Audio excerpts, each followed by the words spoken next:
In this episode, I sit down with Noël Russell, SVP of Marketing and Communications at Luxe Haus, a luxury vacation rental company redefining what service looks like in the short-term rental space. We talk about building a lifestyle brand from the ground up, leading with authenticity, and why organic traffic and SEO still matter in today's marketing mix. Whether you're scaling a startup or fine-tuning your guest experience, this one's packed with insight. Welcome back to Foundry Talks. I'm Rachel Stojanowski, and today I'm joined with Noël Russell, the Senior Vice President of Marketing and Communications with Luxe Haus. So we're so excited to have you with us today. Good to be here. Thanks for having me. Absolutely. Well, just for our listeners or people who may not be as familiar with Luxe Haus and you, could you share a little bit about your background and what led you to your current role with Luxe Haus? Yeah. So background on Luxe Haus. Luxe Haus is a luxury vacation rental property management company that's based in Park City, Utah. We rent out luxury homes to travelers that are looking for an exceptional experience in the mountains. And then we also manage luxury properties for vacation homeowners and also just homeowners that are looking for exceptional property care. So we were founded literally a year ago. And so we're still babies. Yep. My history has been in branding and marketing. I started my career in the fashion industry, made a quick detour to nonprofit work, which was in homeless services, which is very close to hospitality, believe it or not. And then I came back to the world of outdoor and hospitality, so kind of the nexus between adventure and outdoor. Helped start an OTA, and our CEO at Luxe Haus happened to work there also for a period of time. So we connected, and around last year, she started to seed this idea of this really great company that really did what they said, which unfortunately really stands out in an industry where folks, these legacy companies have just kind of been doing the same thing and haven't been outstanding. And from a marketing standpoint, I just wasn't impressed. So when we talked about a brand forward company that really sets a new bar for hospitality in the mountains, I was 100% in. And so that's so awesome. Well, and just like the growth that you've had from starting to now in just a year is amazing. And just the collection of properties available is amazing. They're incredible. They're so impressive. It's been really great to see referrals come in, property owners that have loved what they've received as far as service and support and have recommended us to other friends. And then also just getting our name out there in a way that's meaningful and breaks through the noise. So folks saying that they found us and online, which is to trust a multi-million-dollar home to a team that you found online, I think says a lot. And so we've had a lot of fun growing our inventory and growing our traveler base and really putting the work in and keeping our promises to both sides of our business and delivering something that's really outstanding to people. Yeah, it's interesting. I haven't really thought about that before now, but in that type of market, you're really dealing with two different guests, right? Or two different clients. You've got your property owner that you have to have that super high level of service for and communication, but then also the guest that's actually staying there.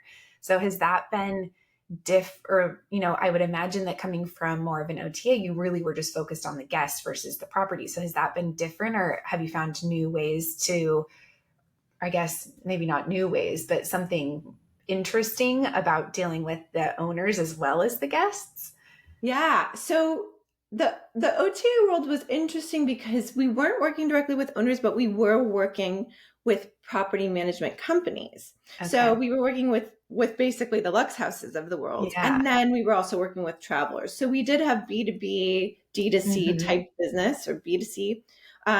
So coming over to the owner side has been or interfacing with the owners themselves has been interesting, but not too different because we are serving folks that want us to protect their assets, that want us to help to enhance their revenue, right? And then we're also working with travelers, which is something that I had been doing very often, obviously. So it does feel relatively similar. I do like that we can serve owners directly because kind of the what I would run up against in OTA world is like talking to property management companies saying like, yes, we can put your product out there and we can market it, whatever. But if you also worked on this for direct traffic, or if you also enhanced your property titles or your imagery this way, and then they wouldn't do it. And I'm like, do it, because your owners deserve it. And then they'll be happy and you'll get more bookings.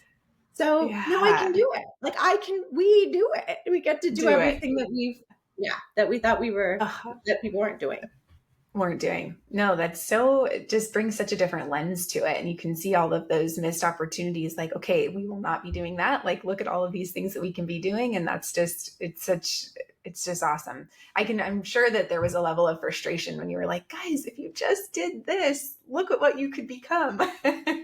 Like these newsletters and post these blogs and send them out on B2B emails. And I'm like, these are 5 things you can do to enhance your listings. And then they were like, that's interesting, but I'm going to keep doing what I've been doing. But what you're doing isn't working. And so let me help you help yourself. So it's been really cool to see the impact of the things that we know worked, and being able to have full control of that.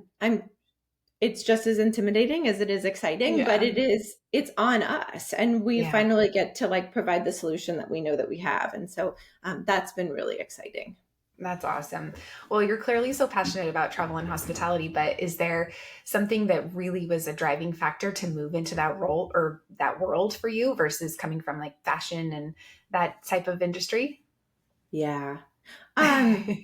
So my close mentor of mine, literally 20 years ago, said at some point your career has to answer the question of what matters most to you, because you do it all day long. And if your career doesn't answer that question, you're going to need to find it. And so he said to me, what matters most? And I said that people have a home, like you having a place where you feel valued and where you feel supported and where you feel cared for. So again, detoured to homeless services. I really loved creating experiences in that space that were dignifying and supportive and edifying. And I also really love travel and I love adventure. And so I found myself in hospitality for the exact same reason. I want to be able to be part of creating this experience where people they see their worth. We don't just, joy instills hope. Like you feel good about yourself. And Deion Sanders used to say, when I look good, I feel good. When I feel good, I play good. And I think that the cool thing about what we get to do in hospitality is when you, Jade McBride, who is the former president of Ted Turner Reserves and now is in charge of everything Ted Turner, and he's remarkable, always talks about how treating a stranger with care and concern and love and giving them in this exceptional experience is truly transformative. And I came here because that is what makes me so excited, that someone that you don't know can show up and have an experience that informs them of their worth, that gives them hope, that gives them joy. Like that is makes an impact on them, like a lasting impression on them. It's amazing. And like we can do that every day. You don't get to do, and you can do that in a lot of direct service work. I just think being able to provide a sense of home and belonging and value to a person that you just met is the greatest gift. Yeah, it really is. And you have so many opportunities like in your life to meet people and treat them that way, but really not as much as you do in hospitality. It's constant, and you have endless opportunities to make that kind of connection with people and leave a lasting impression on them, which I just love. You mentioned briefly that you guys had kind of identified maybe some gaps in the market or an area that you could create something to solve some problems. And that was kind of the catalyst for Luxe Haus. What were some of those things that you guys identified as, well, what if we did this? Could this fix that? Could this be better? I'd love to hear more about that. I think, the pillars of our business, one of them being transparency. I think that that's core to every industry right now more than ever. We're seeing legislation come through about like hidden fees and stuff like that, and right to cancel and ease of canceling. Like these are all very important things. Making people feel like they're having an honest and aware experience of what they're consuming and what they're choosing, and that self-election and self-efficacy. With property management and vacation rental management and travel to some extent, I feel like we've been behind the bar with that. And the, end users are used to it. They sign up for something, they're surprised by something. They now assume, well, I didn't read that, or I didn't know that, or that's normal. It's not okay. So I think that's one thing we came forward is like, no gimmicky pricing. We're not a lawyer. What you see is what you get. Totally. Like when you sign up for us to take care of your property, we don't nickel and dime you because you called us 3 times. Like you called us 3 times because we're taking care of a multi-million-dollar property that is one of your greatest investments. Again, we're not lawyers. Like we don't bill like that. So being able to establish transparency across the board, saying we this is why we're here. What we say is what we mean, and let us show you. From everything from pricing to what services we offer.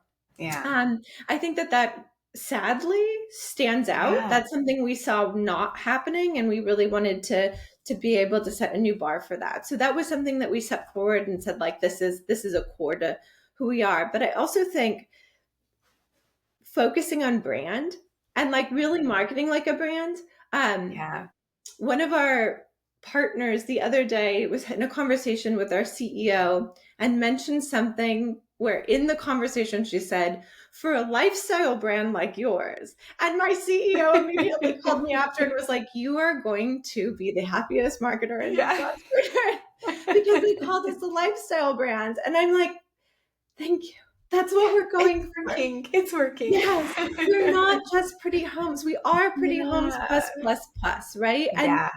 And for that brand to extend not just to travelers, but to our homeowners, where they feel like they're part of something that they can identify with and that they can name and that they can have some ownership in, right? That's what we really wanted to do. And what we saw missing in the market is there's a few companies that do that. And coming from like hotel, there's lots of hotels that do that well. And there's tons that don't. They like give you a room and you're like, that's a bummer. That's it. So much more. Well, and I'm sure it's almost like a pride for the owner to be like, oh, I'm part of Luxe Haus. Like, yep, I'm part of that. Like I feel like you don't really get that with vacation rental or property management companies where the owners are like so thrilled to be part of this lifestyle brand. Normally it's just like, that's who manages it. And little touches that matter, right? Like our homeowners have like Luxe Haus blankets that we had handmade for them that are customized. We have little branded packets that are in the house that like, if you come with a dog, you get a pet kit. If you come with your family, you get movie kits, but they're all branded, little note cards, screensavers on the TV, which doesn't matter to anyone but me, but it really matters. Like just things that continue to affirm value, that put that are brand forward, but are also resonant. Like we're not just trying to tell you to book again. We're trying to just show you, give you an experience that you'll remember, but that is rooted in the core of what we're here to do. No, all those little touches just add up. And you're right. No one probably even notices, but subconsciously they do. And we've talked about, how with the increase of pricing and everything, how do you continue to raise your prices if nothing's really changed, right? Like it's the same house they rented last year, but now you're charging a premium.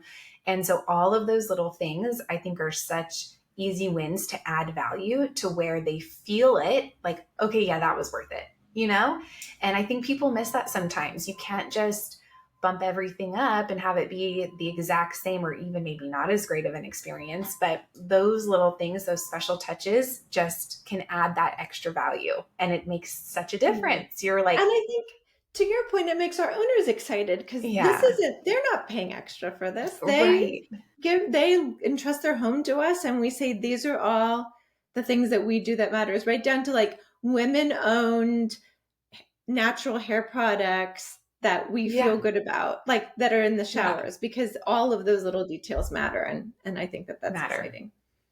No, I love that. It's such a unique way to approach that model too. Like I never would have thought about doing movie kits branded if a family was coming. So it's just like the thoughtfulness behind every booking that I think is so cool too. And it's really neat that you've empowered your team to, and the way that you've set that up for them to even get that information from the guests before they come. You know, I think a lot of places you just book online, that's it.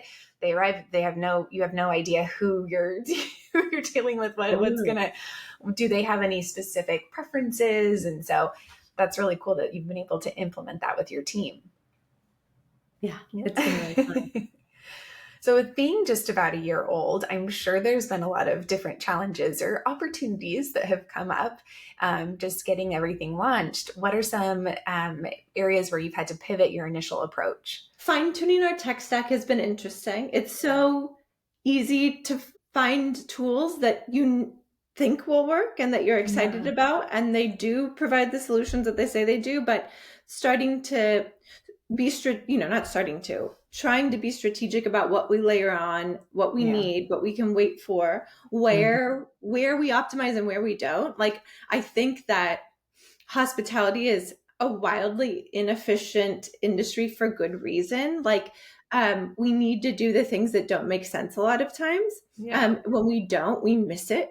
And so figuring out, like, what do we automate? What do we not? Where do we need, a little bit more efficiency and hands off? And then where do we never sacrifice that hands-on experience? And so that's been challenging as we've scaled, especially at the speed that we did, because I think having been part of companies that have grown at various speeds and lots of startup experience, I can tell you this: I don't love the feeling of being over-prepared. I love surprising ourselves with like things demanding more of us than we ever thought that they would. And so we ran into that over winter, which was the greatest gift and the biggest stressor of like, oh, wow, what are we going to do? We have so much and we want to do everything perfect. So we can't sacrifice perfection. So what tools do we need where to still maintain that level of care and that level of connection without literally killing ourselves? And then where do we say, you know what, it's going to be worth it for us to do whatever it takes to keep this part of what we do the way that we do it because it matters. So that's been fun. It's been really, really a fun challenge. I would love to always have this problem forever. Yeah. In any place. Yeah. It's interesting. We were talking, the team and I, we were chatting about how sometimes, and I think there's a TED Talk on it, honestly, about how sometimes a little procrastination actually fuels the most creative moments and solutions when you're just, the pressure's on and you come up to something. And I think that's so true. Instead of just having everything so dialed in before, which is great, you got to have your bases covered, but leaving space to see, okay, what situations are going to come up and then what do we actually need? Like, I think that that's so valuable. And being smart with spend, right? We are a startup. And so we don't want to over optimize to where we're spending money on things that we might not need, right? We can always do the what if moments, and there's every tool out there for it. I'm not saying go bare bones, but let yourself be surprised if you do too well for what you currently have in place, right? And that's been the thing that we've run into. And I keep joking every time we launch something new, I'm like, this is going to take a while. It's not going to be like overnight success. So don't worry. And then 3 weeks later, we're like, oh, okay, that went really well. We launched golf packages and I'm like, you guys, don't worry. I've been in marketing for almost 20 years. We're not going to get tons of interest overnight. And then boom, boom, boom. And then we did. And we're like, okay. So what do we do now? A lot more operationalization behind this. We had it dialed in for a couple of folks, but not that level of success. So I you have to keep that, I think, in your focus when you're scrambled, oh my gosh, what a gift that we're overwhelmed by something that's going so well. Well, I would much rather have it go that way than weeks go by. Oh, and then no one's booked this. No one's reached out. Okay. So now what? That's amazing. Oh, so with the growth that you've already had, what does the rest of the roadmap look like, or the upcoming roadmap for Luxe Haus, I guess I should say? So we'll be going into winter number 2, which is our highest season. So we're really excited to bring in more, again, more optimization, little fine tuning of tools, process, and procedure, mostly behind the scenes stuff. Our guests and our owners probably will feel like nothing revolutionary has happened, but hopefully we'll feel a little bit better. Yeah.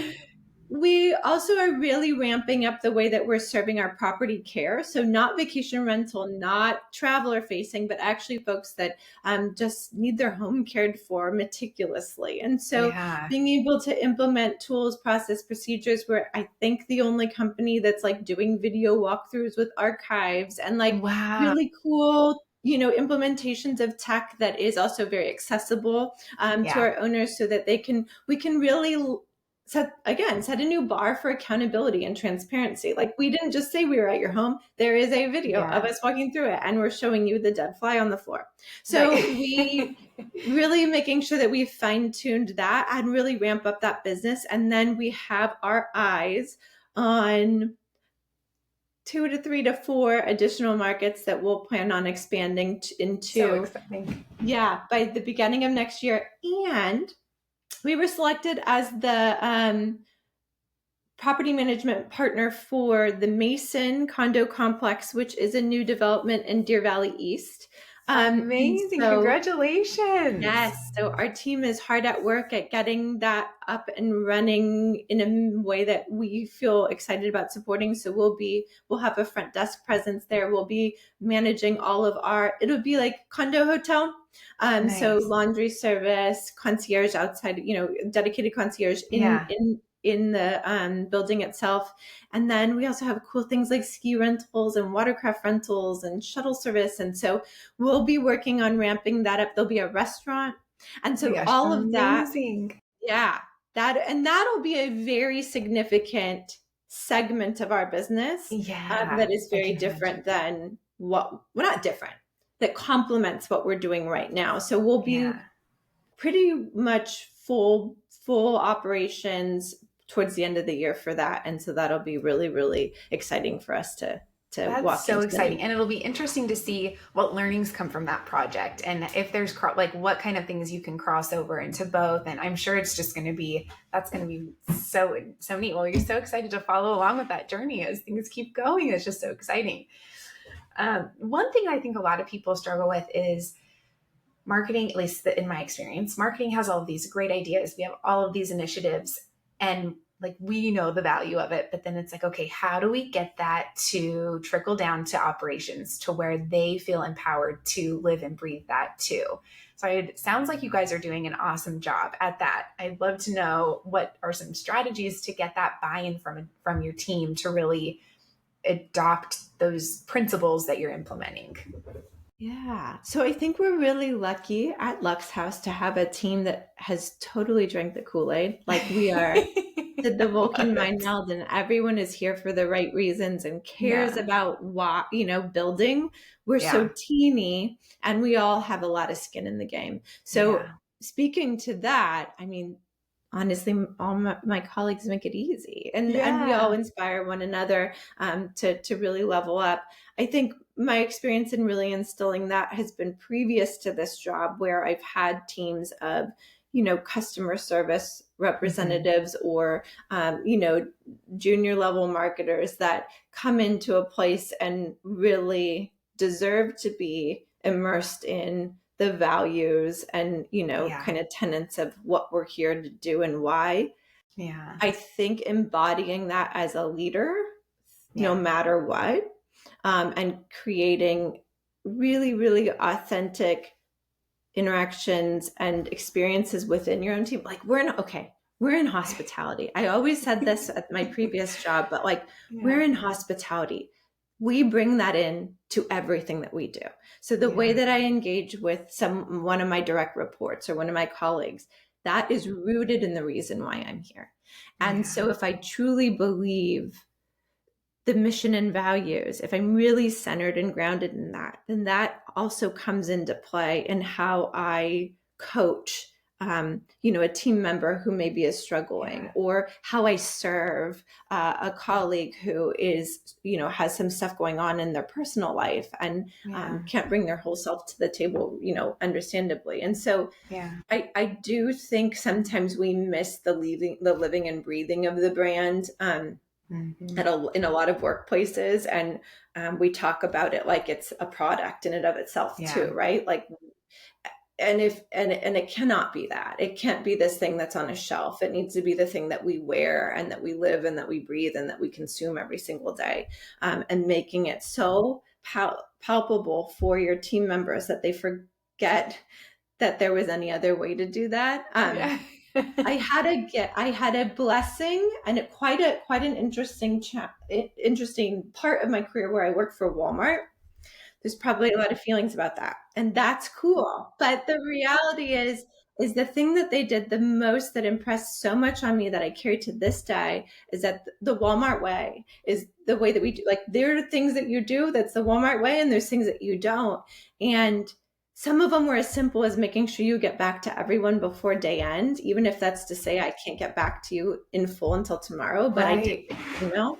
Yeah. Um, and other things like how we are, when it comes to engaging with people that we are having transaction with. So like how transparent we are if we run into a vendor at a coffee shop and they buy us a Right. coffee. And so that was this immersive experience. There was the Walmart way. I truly believed things about the place that I worked and who I am and Yeah.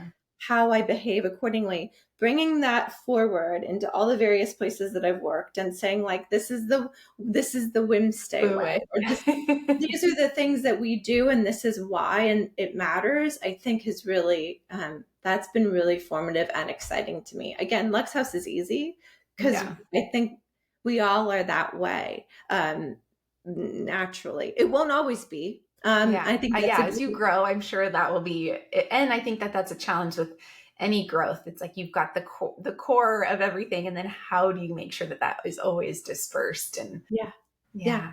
But I think if it's real, like it has to Yeah. be real. Like Hmm. you really do have to wake up and drink that big gulp of Kool-Aid every single morning. Um, And you have to care deeply about not Yeah. just the people you're serving as an end user, but the Yeah. people that you're serving that are to the right and the left of you every single day. Like, that's Yeah. the beauty of the work that we get to do. And we have to center that every single Yeah. second. Yeah.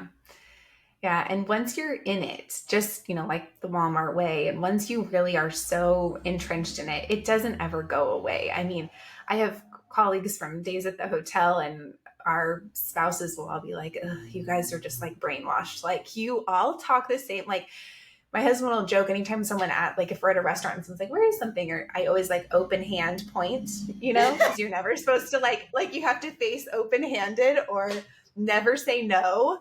You have a different response than saying no. So it's Totally. just funny. Some of those things, they just stick with you forever.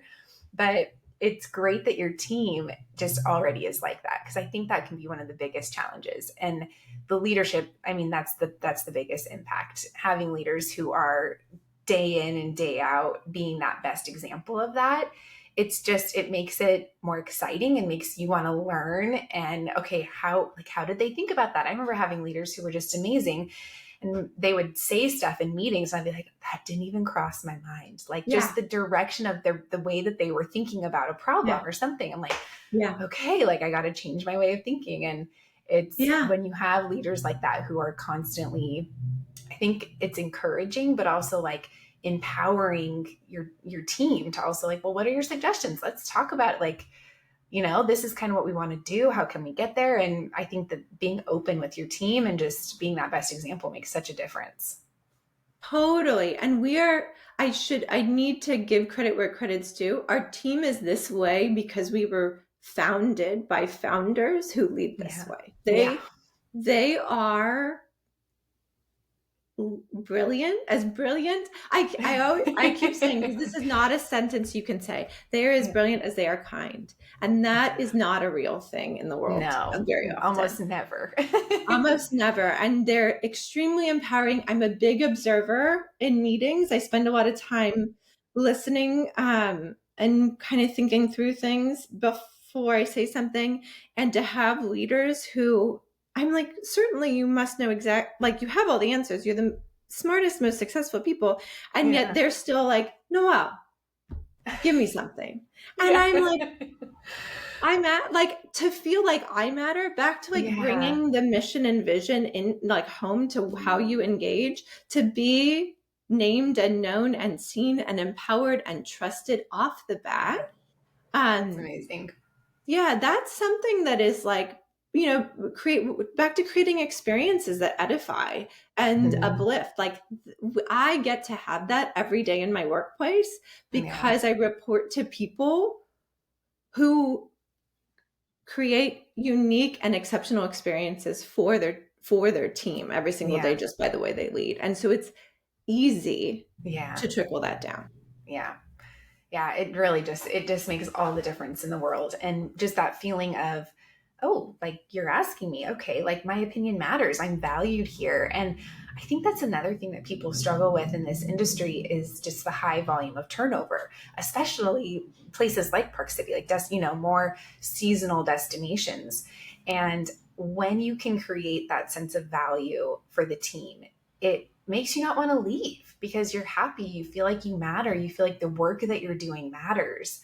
And that, I think, is something that is hard, like easier said than done. It is hard to create that because you have to get everyone to be living that, as you said. And so to have that team from the get-go it's amazing. Yeah. I feel very lucky. I know I am lucky every minute of the day. I really do. That's awesome. So for people who maybe are learning about, more hospitality marketing or like would love, like, what is your biggest takeaway? Is there any common marketing advice that you think is more widely known, but that you maybe disagree with? Oh, wow. Not to put you on the spot with a hard question. Something that's widely known that I disagree with. Yeah, like common marketing advice that maybe you feel like is that you would have a different take on. There's so many, Rachel. I think one of the things I'm seeing the industry devalue, not the industry, marketing in general devalue is organic traffic. And that's something that I have, like, I'll die on that hill because it still exists. And there's no magic. There's just good work that needs to be done. And it is very also technically driven, and it's important to understand what your engineers and developers are doing and how you can partner well with them to be able to really leverage your brand across the web. Jeremy Scott, who is the reason why I was introduced to Trey and you all, is the king of SEO, and I got to spend time with him in my last job for about a year. And he's like really, really, really beats this drum every single day. We have things that are evolving in organic traffic, like the integration of AI and results therein, right? And how we optimize for that. But I've heard people say that organic traffic is dead or SEO doesn't matter. And it makes my ears bleed because it does matter. I will tell you this, we have almost doubled organic traffic at Luxe Haus month over month since I started full time. And it's not crazy. And it does matter. That's where the majority of our leads are coming from. And it is by following best practice, but also keeping your ear to the ground of like, what is new, what's evolving, how has Google changed, upgraded, looking at data, paying attention to it. Really, the cool thing about organic traffic is I joke because I had spent time as a very reluctant influencer for a while. I don't know how it happened, but it was a part of my life. And during that, I used to joke with my husband, like, we got to give the people what they want. And the best thing about SEO is you literally are giving the people what they want. Exactly what are people looking for? Do you have it? How can you make sure that it gets in front of their face? And so that's something that I would say, like, if don't listen to anyone that says that that's not important, and don't not take that into account in everything you do. And I'm not just saying like actually on page marketing, things like PR, things like referral programs, things like partner initiatives and collaborative campaigns. SEO matters. It matters, and it will continue to matter. No, Trey and I literally this week were just having this exact same conversation. And we were just talking about how, maybe in the last few years, SEO maybe was like not as strong as like your paid ad strategy. And we were just chatting about how that is totally shifting and how, we were meeting with a client and we were like, okay, we don't actually even think that paid ads would be a good fit for this client, like more so just dialing in their SEO and their PR. Let's be getting on everyone else's, radar. And it's just so funny to think about how what we were chatting about was like, all right, so what are we going to do to pop up in a chat response? Like, what do we need to do so that if you say like, what are the best vacation rental companies in Park City? How do you ensure that they tell you Luxe Haus? And it's just such like, it's like the wild, wild west, I feel like, with AI and chat and even Gemini and Google, like what it is giving back. And it's so exciting. It's so exciting. It's so exciting. It's like social 10, 12 years ago where everyone was like, it's like they kind of felt like the algorithm was in control and there's nothing you can do to affect it. Like, no, you totally can. Like, it's a really fun puzzle and it's a really exciting, frontier for us to constantly keep track of what's new and see. Same thing with the algorithm, and I'm using air quotes because people are like, the algorithm says, like, the algorithm is changing every 2 seconds. The algorithm isn't the algorithm. It's like as much the algorithm as like air. Like it's constantly adapting. It's constantly changing. It's constantly learning, keeping your ear to the ground, watching, pulling different levers, watching results, and then leaning into what works is the way you figure out how it works to do you. Right. And so and it will never end. And that's what's so fun. Back to like being reluctant influencer. People are like, how did you do it? I'm like, I saw what worked and I kept doing it. And I started to figure out new things, like literally color tones that were leveraged by Instagram back in the day that and other ones that weren't. Not because there's a hardline rule out there, but because that's what I was seeing working. Right. Yeah. And so I think making sure that we get excited about that and stay curious about what we can do differently and what we can do better. I'm not saying that all the other channels are not important. Paid is never going away. Yeah. God bless us all. But it is only complemented and enhanced by an organic strategy. And if you throw that out, I was a personal trainer for years, and you can run and you can run and you can run and you can run. You can do that forever. But weightlifting will also help you get to that next level in your training. If you don't lift weights, you're not building muscle in certain areas that running isn't going to build up. And so you're not going to be burning as many calories and staying as energized and feeling as strong at 2 p.m. in the afternoon when you're not moving. SEO is your muscle mass. SEO is what keeps the lights on when you're not moving, right? And so like, how do we make sure that we think about all of these channels as complementary and integrative versus like, versus doing leg day every day. Like that's not going to help.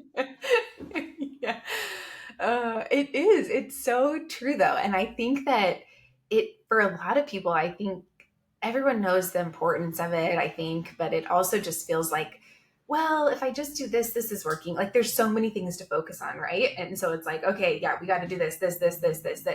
But it's such a good point that really is your muscle memory, your muscle mass. It is what is going to keep it moving. Yeah. And it's going to be the thing you can lean on when different things are trending different ways, or, ad buys get really competitive over the holiday season. Like, did you do the work? Did your past self invest the time in the things that are going to still help you move the wheel when things get a little bit trickier across other channels? So back to Jeremy Scott has like this really great meme of like a man holding, like it's cheerleaders, and it's like a male cheerleader holding a woman cheerleader who's holding another woman cheerleader who's looking over the wall at the crowd, and they're all cheering. And like the bottom is SEO, and then the top is like paid ads, and then and I'm like, that's super it. Like if you don't have SEO, don't run paid ads. Just maybe go for a walk. Like We have to think about it as integrative and a collective push. And I think in the same way, when we analyze data, we cannot needle too much by channel. We have to move back and look at what is working and what's creating lifts for other areas that maybe we can't attribute directly with like clicks over a certain time frame. Yeah. And I think that that was something else that, we had talked about before, but just being able to give that credit to what, the attribution to where people are coming from. And that can get tricky, especially in hospitality. And so, yeah. It's just, and back to it being a very inefficient business. Like there are things that we can't point to. There's a thing, right? And we know that in hospitality, because when you think of your experience at a great hotel and people go, what did you love about it? It probably was the linens. It probably was the lighting. It probably was the art on the wall. It probably was the lobby. But what do you say? I had this really great spiked lemonade by the pool. That's what you say. Yeah. And it wasn't that lemonade recipe that is the reason why you had this exceptional experience. It was everything plus that lemonade. And so we don't say, okay, forget it. Who cares about art? Let's just get more drinks at the pool. Like we just can't do that. And so we have to think about the things that are enhancements, but are not ever going to be directly attributed to in the way that we measure data right now, and get creative about how do we track that otherwise, right? Like if I need you to tell me what you think about your room and you offer up a Google review about the spiked lemonade, I need to find other ways to know what you think about the room. Is the room, is the art on the wall, this new, partnership we did with this artist and we spent so many hundreds of thousands of dollars installing it everywhere. Did that enhance your experience? And how can I figure out how that did? Right? It's like Disneyland, how they pump the smell of, certain scents in different areas. Totally. It's so subconscious. So when you walk in, you're like, oh yeah, like you just remember it. It's those little things that are little things, invisible almost, or can be to the guest, but make such an impact. Yeah. And finding ways that you can attribute to that, even if it's not like a direct booking or a 5-star review, but like, how do we know that matters so that we can also communicate that up to leadership and continue to enhance those, unspoken enhancements that we know actually really create an experience that is outstanding. Yeah. I feel like we could just go on forever about so many ideas and things to be doing and things that work. And it's just been such a joy talking with you today. And we're so excited to see this next year and years after, the growth of Luxe Haus and all of the new fun initiatives that you guys have taking place. If guests or listeners, I should say, see, there's the hospitality in me, guests. Want to find out more about Luxe Haus and follow along with your journey, where can they do that? So we're at luxehausvacations.com.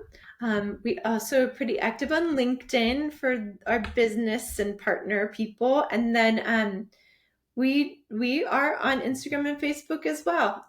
Amazing. Well, thank you so much again, Noël, for joining us today. It was just the best getting to chat with you again. Thanks everyone for listening to Foundry Talks. You can find us on Spotify, Apple Podcasts, or wherever you like to listen. Be sure to follow, rate, and share if you enjoyed this episode. Thanks so much. Thank you.